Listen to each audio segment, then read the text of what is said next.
been asked to talk about information, and principally information in the context of choice and control for people looking to live their life their way, people looking to live their good life, as Eddie very clearly put it at the beginning.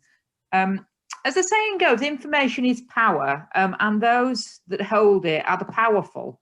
And throughout our lives, we all have times when we feel the need for a bit of extra support or expertise, times when we reach out for advice or information from others, times when we feel disconnected or vulnerable, times when we don't feel very powerful at all. And that seems to me to be the exact time that the people, agencies, organisations with that information and with that power need to be aware how powerful they are.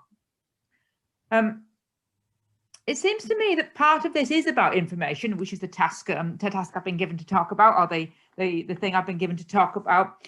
But part of it is about access, I think, and part about the personal connections, building on things that have already been said by previous speakers, the personal connections that make sense to us, that we trust, so that when we are accessing and gaining information, we trust it. And it doesn't really matter whether those personal connections are face-to-face or distant, as long as we trust them. COVID certainly heightened all of this for me, for everybody, heightened the issues of information access and connection. And we find ourselves physically distanced from everyone, those we love, those we connect with informally, and crucially, those who might offer us specialist support, expertise, or information. And as people move to make decisions and take control over their lives and futures, they can only do so with access to accurate, timely, and relevant information that they can actually get, which kind of should go without saying, but maybe doesn't, that they can understand and that they then trust. Without this, their confidence to act will be undermined. The decisions they make are likely to be ill-informed. Their power is diminished, and with it, their life choices are diminished too. So what are the key issues right now? Nick asked me to think about the key issues right now. And I've got 4. I'm sure there's 104, but I'm picking 4. The first one is the rise of online information. The rise of online services that's been building over the last decade or more, but through COVID has taken a really steep curve and made it steeper. For some people, this is a really positive thing that's long overdue. But for others, those without the capacity, the confidence, or the connectivity, it leads to ignorance and disconnect at best, and looming dread and anxiety at worst.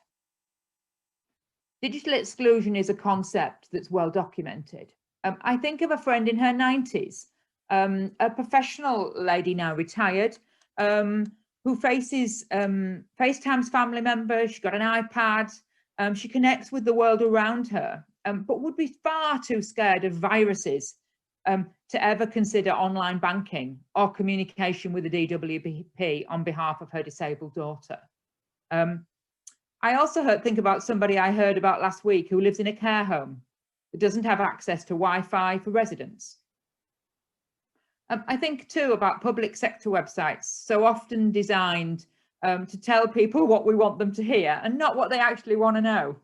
Come to think of it, thinking about frequently asked questions on every website I visit.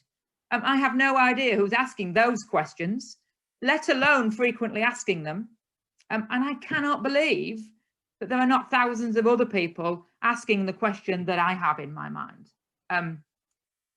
We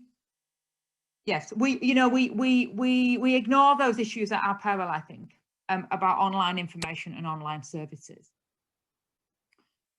Accessibility is also key. I think this links to online challenges and the issues around digital exclusion that I've just talked about, but it also seems much, much wider. The need for jargon-free, clear information in the right language and presented in ways that can be accessed is one that is ever present. The development of apps, tech platforms and social media should, in theory, lead to easy solutions, but sadly somehow seem to lead to more challenges. For example, we recently set out to develop a survey aimed at people with a learning disability.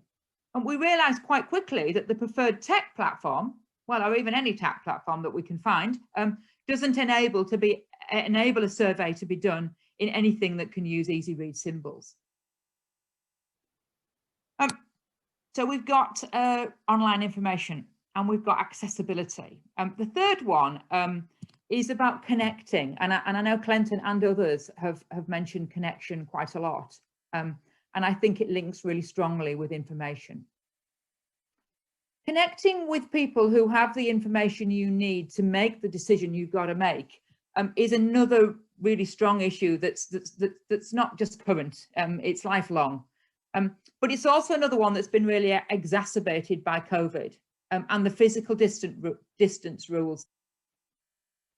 How do you consult a GP on your growing anxiety when appointments are reserved to emergencies? How do you get help to go online when library staff are not allowed to come close? Those of you who are Twitter nerds like me probably heard a really sad tale last week of a librarian facing disciplinary action after tapping a keyboard to help a sobbing man in his 60s faced with eviction and unable to fill in a web form alone. How do you talk through a personal issue with a friend and get their sage advice when you're not allowed to be near them, or not allowed to be near them indoors in December?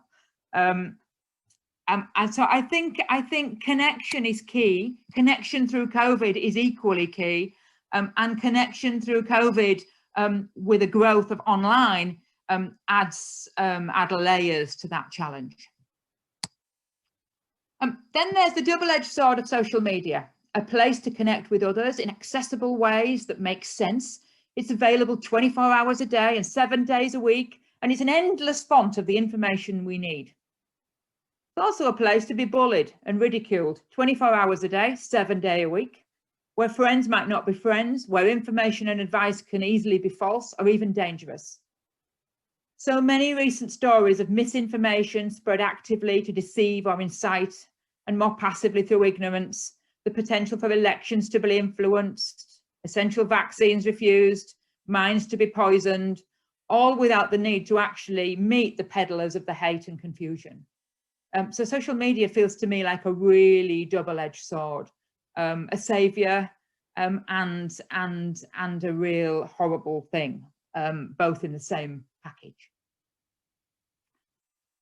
When it comes to all of this, and thinking about information, the key principle from my world and work and experience, at least, would seem to be inclusion. And I've got, other people have only got one question. I've got three. Don't know why that is. Maybe I'm being greedy. So these are my questions. How do we embrace the positive change that COVID has forced upon us without leaving people behind? And particularly the positive tech change. How do we make information accessible to as many people as possible? And just, you know, for my personal soapbox, how do we make frequently asked questions, really, the frequently asked questions? How do we enable people to really connect with others who have what we need? And how do we move away from the distant electronic approaches that seem a false economy for nearly everyone, and certainly a false economy for society? You know, web bots and chats bots and stuff that doesn't enable us to connect with people who might have the answer that we need. In short, how do we bring back enough of the human to make our increasingly electronic future hospitable and inclusive of everyone?